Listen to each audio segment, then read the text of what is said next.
Kia ora, it's Ruth here and welcome to my backyard in Christchurch. Now this is part 2 of finally doing my October tour, and behind me what I have is our glass house with our barrel, with some tubes and some pipes. Because I wanted to start with this, because what is really exciting is we've just got a watering system in here, and what happens is the watering system automatically, solar powered, here's the panel, when it's been sunny for 3 hours, it will then let out water, which is amazing, which means our drip irrigation in the glass house, which I'll show you soon, we don't have to worry about during the day when we're at work, when we suddenly think, oh, it's got a lot hotter, we haven't given these plants water. And down the side, you can choose where you have it. So currently we've got it on 1 because we don't need too much, but as the summer goes on, if we need to get some more water out, we can, which is fantastic. So I'll take you inside to show you what we've got. We've also just started planting. Here is some gypsophila around the front. So slowly getting some things done so that we've got some more things going into the glass house. So it is a little bit early, but as you saw last time, we've planted tomatoes, and I wish I'd measured them because they are going so well already. They have got so much height on them. So if you did see the last video, I planted them, the tops are only out to about here, and that was about a week and a half ago. Planting in the glass house is definitely okay at the moment. Fingers crossed we don't have another -5. We've been getting down to, oh, you know what, maybe like 4 degrees overnight. 4 degrees is okay, probably not okay for outside of tomatoes because the ground doesn't warm up as much again. But in here we've been having the ground warm up, and you can see with the irrigation where it has been dripping. And the little plants down here are basil, so we're going to have some lovely basil growing up around the tomatoes as well. These are the 2 smallest ones, and I've got a little bit of borage. I feel like I inadvertently bonsai'd my borage because I'd left my borage that I'd planted from seed in the seed trays for way too long. But I think that's worked in my favour, so rather than it being a massive crazy bush, it's just kind of one long stick, and I still get the flowers, and on this side too. And the reason I've got these here is I've got them near the windows so that hopefully they can attract the bees in here when our tomatoes are flowering. And we'll end up putting some more in here too. So, seeds we've got going at the moment, lovely me, unlabelled ones. These are some sunflowers all ready for the sunflower competition, and these are some that have already sprouted. So we've got 3 trays of those, so in the end we'll have 60 sunflowers, some for me, some I'll be able to hand on.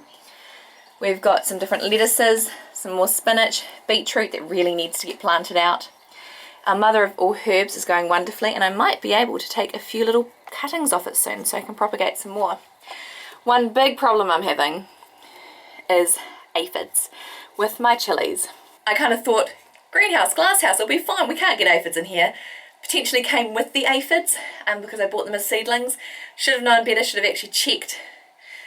That's okay, I'll just deal with it. What I did yesterday is I gave it a really good squirt of water, and they're definitely looking a lot less aphidy today. I'll do it again maybe this evening, maybe tomorrow morning, and just try and keep on top of it that way before I have to use anything else. Here is some baby biryani, which is some eggplants, and they're just starting to get their spikes, which is quite fun. Some more tomatoes that need to be planted out. Some garra, silum that needs to get planted as well. Some more gypsophila, nasturtiums. Now I know if you're a New Zealander and you're watching this, you're thinking, why are you growing nasturtiums? In Christchurch, they don't grow rampant. In Christchurch here, I found they stay quite contained and they're actually really good, and then in the winter they completely die off because of the frosts. So I need to propagate my own nasturtiums. And then we've got some pumpkins growing, and somewhere, down here, we've got some zucchinis, which again might be a little bit big. We may have planted a little bit too early because I do need to go outside, but it should be okay. So this is what's happening in the glass house at the moment. I'm planning to do a whole lot more, planning to plant a whole lot more seeds, but what I've realised is I need to be a little bit less heavy with my fingers while I'm planting seeds, because I get really excited and plant heaps, such as like in here, there's 1, 2, 3, 4, it's about 6 plants. And when I do that, then I get a little bit overwhelmed. I think, I look at the tray and I'm like, oh, there's too many plants, I don't have time to plant them all today. And so they just stay in the punnets way too long. So I do need to spend just a little bit more time when I'm sowing my seeds, being a little bit more careful and not sowing as many, because I can sow them in succession, which is a really good plan. And then I can get more out through the season, and I don't get so overwhelmed with so many seeds. But this is what's going on at the moment. I absolutely love having a glass house. Having these are really nice warm bricks. And what I'll do is I'll finish off here and then I'll do a part 3 showing you the kind of gardens over here. So thank you for watching. I would love to know if you've got any glasshouse tips, especially for aphids in the glasshouse. And I know whitefly will probably come soon. I've been looking into the bio ways of doing it with getting ladybugs and special wasps. If you've had any experience doing that, please let me know. I would be really interested.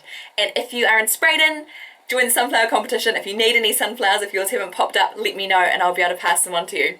Thank you for watching, and I hope you subscribe, and I'll see you again later. Ka kite!